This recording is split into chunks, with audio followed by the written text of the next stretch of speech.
Previously on Werezilla's Retrospective. Later this year, we'll be getting another theatrical film, Transformers 1, though this one is going to be animated and focus on the start of the Autobot-Decepticon war. Oh, it's you! It's been a while since we've seen each other, hasn't it? Welcome to Werezilla's Retrospective. I'm your host, Werezilla, and today we're finally going to be finishing what we started some time ago. Talking about a movie series that has transformed significantly from what it once was. The very first Transformers film was the animated movie set between the second and third seasons of the original series, which is considered a cult classic with Transformers fans today, but back in 1986, it was a critical and financial bomb. I thought it was alright. It's important on a meta-contextual level because of the characters and ideas it introduced to the series that have endured ever since. It tells its story competently. It's not a masterpiece by any stretch of the imagination, with its fair share of contrivances, the kind of animation errors you come to expect from watching the original show, and the unceremonious deaths of recurring characters did the movie no favors. Years later, in the 2000s, we got 7 live-action Transformers movies, which certainly made more money, but fans and critics weren't always satisfied with the results. Even though the 2007 movie, Dark of the Moon and Age of Extinction had flawed executions, there were more good things about them than bad. While Revenge of the Fallen and The Last Knight are movies with way too many problems to tolerate, especially when it came to The Last Knight's editing. That's going to haunt me forever, isn't it? Fortunately, Bumblebee and Rise of the Beasts were a lot more entertaining, with characters that were enjoyable to watch even if the latter movie had some shaky CGI. With such a wide range in quality, that can make gauging how good the most recent movie is hard to predict. I didn't go into this movie with very high expectations. I was hoping at the very least we could end the anniversary on a positive note with a genuinely good movie. That timing, for one thing, almost guarantees that there will be a lot of viewers and that this will make a lot of money at the box office. If we lived in an ideal world, which we don't. I've said it before and I'll say it again. Turning a profit is something Hasbro's animated films have always struggled with. The 1986 Transformers movie did worse at the box office than the original My Little Pony movie, which itself was considered a flop. That's why G.I. Joe's film ended up being direct-to-video instead of theaters as was originally planned. But regardless of how much money the film made, did Transformers at least close out the anniversary with a good movie? Well, excuse me for jumping the gun a little, but the answer is yes. Transformers 1 turned out to be an appropriate title, because currently, this is the best Transformers movie to date. Let us begin. Part 8. Megatron Origin. Oh, it's really cool. Thanks. What was it I said about how we're not living in an ideal world? Looks like Cybertron isn't an ideal world either, otherwise these two never would have become enemies. But before they were Optimus Prime and Megatron, they were Orion Pax and D16, miners working in Cybertron's Energon mines, the lowest level of Cybertron's caste system due to being unable to transform. Despite this, they try to impress Iacon City's ruler, Sentinel Prime, by entering a race, and their ingenuity gets the crowd going wild and almost allows them to win. The key word being almost. I had a good feeling about this movie once the race started. It's very entertaining and I love the visual design of Iacon City. D16 has accepted his lot in life, but Orion has aspirations for something greater, wanting to find the long-lost matrix of leadership so Cybertron can naturally produce Energon, and thus no need for miners. But their trip to the planet's surface to find it leads to the dark discovery that Sentinel led the original 13 Primes into an ambush where they were all killed by the invading Quintessons, with Sentinel personally killing some of them himself. Now he's the Quintessons' puppet ruler, giving large portions of Energon in order to rule over Iacon like a king. Sentinel Prime is a love-to-hate kind of villain, and having 2 protagonists allows for 2 compelling arcs, which ultimately drives them apart in their attempts to overthrow Sentinel. Don't you want to stop him? No, I want to kill him! I want to put Sentinel in chains and march him through the mines so everyone can see him for the false prime that he is. And it makes a lot of sense that they go down their respective paths. Orion was the one who questioned the system and so still has hope, which is how he's able to inspire the miners to stand up for themselves. Whereas D16 is mortified how everything he thought was normal about life was a lie, feeling the only thing he has left is to lash out in anger, which ends up being how he inspires the exiled Cybertronian High Guard after showing off his strength. This leads to one of the funniest subversions of typical Transformers plots. This time, Megatron is the one who overthrows Starscream, and it's hilarious. And yet, the way the two friends had each other's back for so much of the movie makes seeing their friendship fall apart really sad. This movie really nailed it when it came to Orion and D16. And joining them is Elita 1 and B27. We're not spies. But he is incompetent. Elita is a fun character, with getting promoted being a key motivation for her. Her patience is certainly tested when traveling with Orion and D16 being their boss.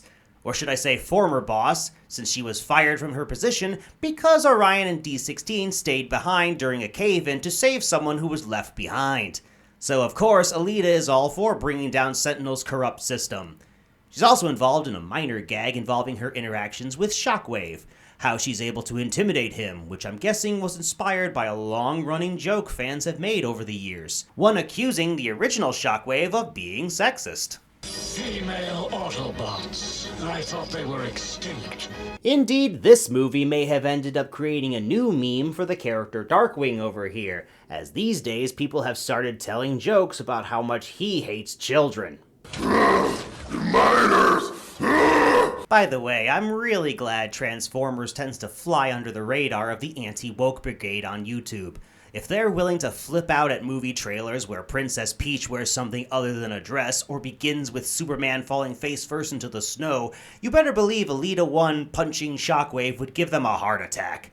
One thing's for sure, this joke with Elita and Shockwave proves the makers of this movie know their Transformers memes. You don't have the touch or the power. Which brings me to B127. Obviously he's meant to be Bumblebee, but he never uses that name in the film.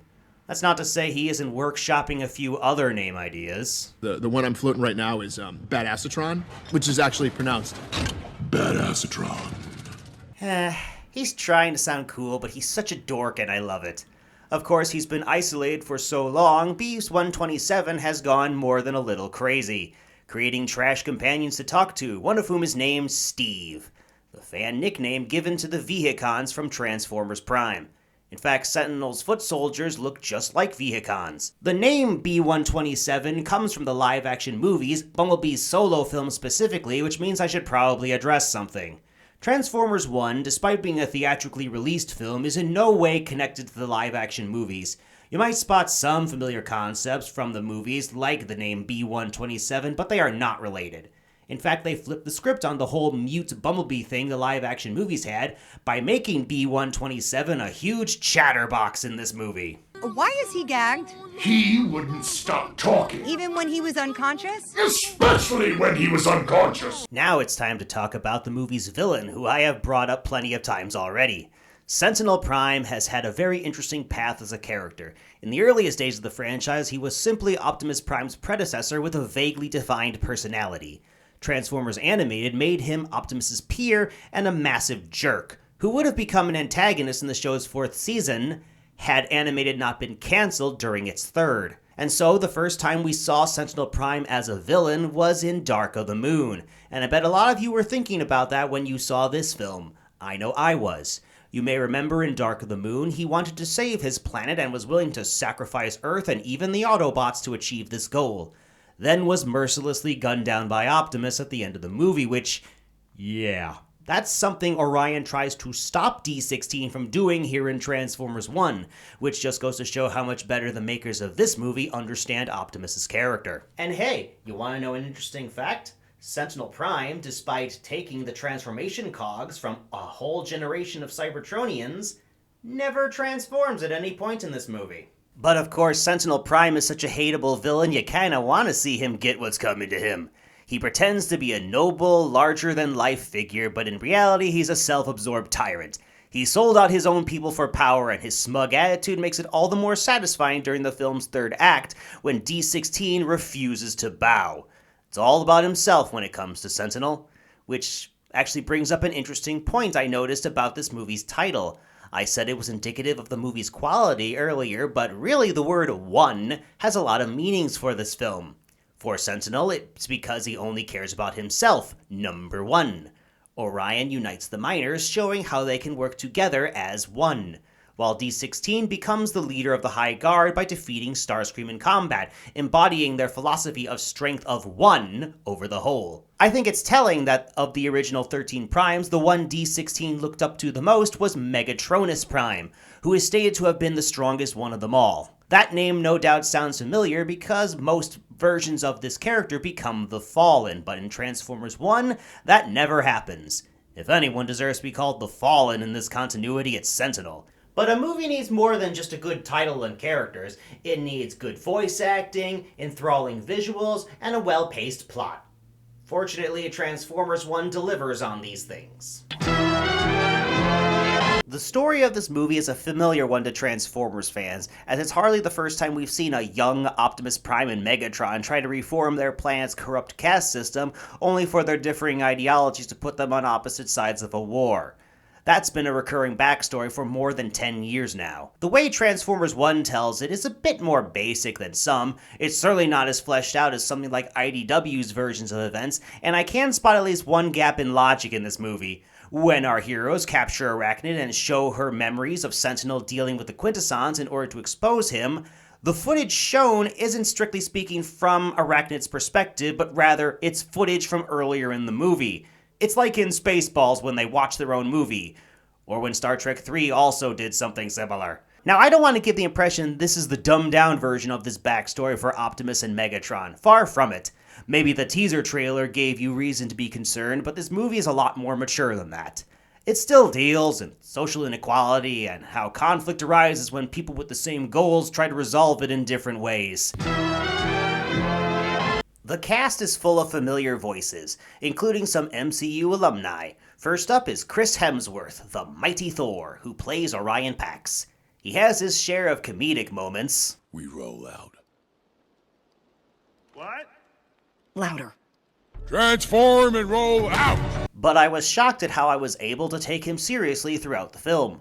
Maybe because he had great chemistry with D16's actor Brian Tyree Henry, who you might remember as the voice actor for Miles Morales' father in the Spider-Verse films. And he sure is a highlight, making D16's transformation into Megatron come across as understandable and tragic. Now, because Transformers 1 is the most recent film, I'm going to have to give a spoiler alert real quick. Skip ahead to this timestamp if you haven't seen the movie, which you really should. The two have some great banter throughout the first half of the movie, and the way Sentinel's lies come crashing down around D16 ultimately turns him into an anarchist, deciding nobody in a position of power can be trusted, leading him to executing Sentinel in the most satisfying way possible. Finish him! Fatality. Only to end up picking a fight with Orion once the two have officially become Optimus Prime and Megatron, because they both see a little of Sentinel in each other. Other voice actors include another MCU actor, Scarlett Johansson, Black Widow, who plays Elita 1. And Keegan-Michael Key kills it as B-127. You like that, right? I'm gonna need you to talk less. It might surprise you to see Steve Buscemi playing Starscream in this movie, and there's a funny gag involving the fight between him and D16. Since Bumblebee getting his voice box damaged isn't a plot device in this movie, instead, Starscream is the one who gets his voice damaged. And Buscemi alters his performance to sound more scratchy, more in line with Chris Latta's performance as the original Starscream. There's also some familiar actors from other Transformers media. I recognize Steve Bloom as the announcer for the Iacon race, while Soundwave is played by John Bailey. That brings back memories. Before on his trailers, he made plenty of Transformers parody videos on YouTube that I saw as a teenager, and I gotta tell you, his Soundwave voice in those videos and his voice in the movie is identical. Impossible. We do not have enough soldiers or a way inside. Just give me a sign that you are here, and I will exit. Just communicate right here into my microphone. Just give me a sign that you are ready. Lawrence Fishburne plays Alpha Trion, the only surviving Prime discovered by our heroes. He doesn't have a lot of screen time, but his presence ends up being an important turning point for Orion and D16. He makes the character feel more impactful than a simple exposition dump. What defines a Transformer is not the cog in his chest, but the spark that resides in their core. As for the visuals of this movie, this might be one of my favorite parts. I love the design of Iacon City. The way practically everything transforms, it reminds me a lot of the War for Cybertron video games. And for a surface that's supposedly devastated, Cybertron sure looks beautiful, with metal mountains forming and an impressive evening skyline. Action sequences can get a little cluttered, but there's a lot of movement of both characters and the camera to keep things from getting too difficult to tell what's happening. And on that subject, when it comes to the action scenes, there's something Transformers 1 has in common with the live-action movies. They can get pretty brutal at points. This film is PG, but it might have ended up being PG-13 if the characters weren't robots. Character designs are pretty consistent. Cogless Cybertronians have simplified features, but many characters from throughout the franchise are still recognizable. I guess that shows how much of a Transformers nerd I am when I recognize so many characters, both minors, regular Iacon citizens, and High Guard members. Jazz gets a minor role.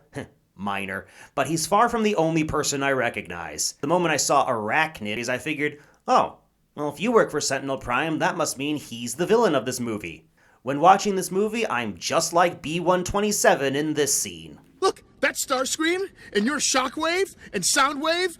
Gosh, raise your hand if Wave is in your name. There's a lot of waves. One thing I haven't talked about much is the Quintessons. They were a memorable part of the original series, and I'm glad to see them here. Their update designs make them look very threatening, and I'm sure they would have been the villains of a sequel had this movie made more money. It's a shame there isn't going to be one, because I would have loved to have seen more of these guys. Even though there are no plans for a sequel, I did end up being satisfied with the movie we ended up getting. But do I believe for even a moment that this will be the last Transformers movie ever made? I highly doubt that. Sure, Hasbro has officially said they aren't focusing on making any Transformers films. However, these movies have had such a big impact on the series, I guarantee that at some point in the future, they will give it another try. I don't know when, but it will happen. Transformers 1 has had a very positive reception, so there's always a chance. Maybe not a continuation of this story, but if we've learned anything from these movies, it's that Transformers 1 will influence future shows and movies. The 1986 movie did it, the live-action movies did it, so really this is just a consistent pattern with Transformers movies. It was interesting going through all of the movies and seeing how filmmakers' priorities changed. How everything from the focus, the tone, the storytelling, the characterization, the musical choices, the visuals, everything has changed in some way, shape, or form because it had to. A movie like the 2007 movie just wouldn't have been made today. Otherwise, that's exactly what Transformers 1 would have been. Every single one of these movies was a byproduct of their times, resulting in very different films. I guess if you want me to rank them, I'm gonna go in this order. In last place is The Last Knight. Worst editing ever. Then comes Revenge of the Fallen in 8th place. It tries to be funny and it's not. Then in 7th place we have Age of Extinction. It pushes Optimus to a dark place, which is interesting, but we really could have done without the statutory rape. Next movie in 6th place is the 2007 film, which can best be described with 2 words: growing pains. Let's not forget about Dark of the Moon in 5th place. This actually had some good ideas and even a few good executions of those ideas. I'll even include the 1986 movie in 4th place for being a large-scale event that changed the original show forever. In 3rd place we have Rise of the Beasts. Gotta love the dynamic with Noah and Mirage, but the effects could have been better. In 2nd place we have Bumblebee, a sweet movie that makes me care about someone who I had felt was getting overexposed at the expense of so many other characters. Unsurprisingly, that means the number 1 Transformers film is Transformers 1, as if this video didn't already give that away. Where is the Transformers franchise going after this? I don't know. But I know it's not leaving us for good anytime soon. I am very likely going to return to Transformers again. The movies were a wild ride, but there's plenty more where that came from. Though the subject of my next review will be another topic that has been a long time coming. I feel I owe you given the lack of videos I made last year. I'm looking forward to it, and I hope you are as well. I'm going to rip you apart piece by piece so that your death is painful and you'll regret the day You sound ridiculous. It's weird.